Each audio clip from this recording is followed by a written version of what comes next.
We are all compelled by the illusion of control.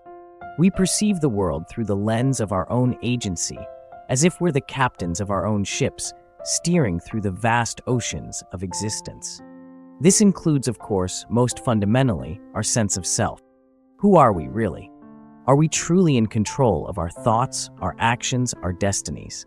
Or is this all just a clever ruse, a magic trick played by our own minds?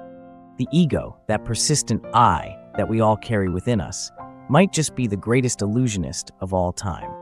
It weaves a narrative of selfhood so convincing that we rarely stop to question its authenticity.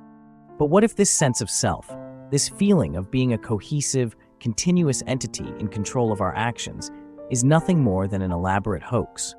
According to the philosopher Thomas Metzinger, our sense of self is indeed an illusion, albeit a very useful one. He argues that the self is not a thing, but a process, a complex interplay of neural activities that creates a model of the world, including a model of ourselves within it. This self-model is so seamless, so convincing, that we mistake it for reality. We don't just have this model, we are this model, as far as our conscious experience is concerned. But why would our brains go to such lengths to create this illusion? The answer likely lies in our evolutionary past. A coherent sense of self, a feeling of agency and control, would have been incredibly advantageous for our ancestors. It allows for long-term planning, for social cooperation, for the kind of complex decision-making that has allowed our species to dominate the planet. In the words of the cognitive scientist Dennett, the self is the center of narrative gravity. It's the story we tell ourselves to make sense of our experiences, to navigate the world, to survive and thrive. Yet, the more we probe this sense of self, the more it seems to slip through our fingers. Consider your thoughts for a moment.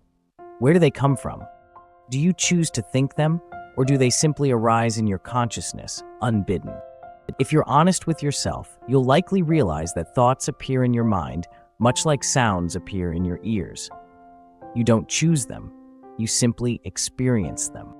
The neuroscientist Sam Harris puts it rather bluntly: you are not controlling the storm, and you are not lost in it. You are the storm.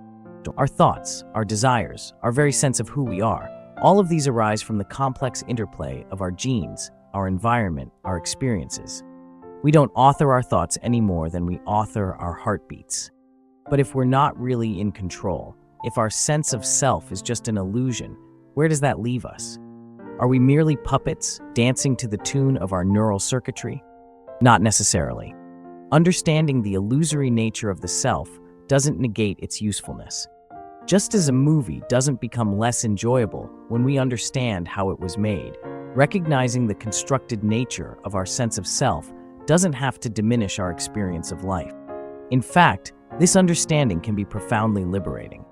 If we're not truly separate, controlling entities, but rather expressions of the universe itself, we can let go of the exhausting need to always be in control.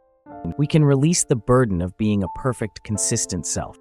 We can embrace the fluid, ever-changing nature of our experience. The Zen master Shunryu Suzuki once said, "You are perfect just as you are, and you could use a little improvement."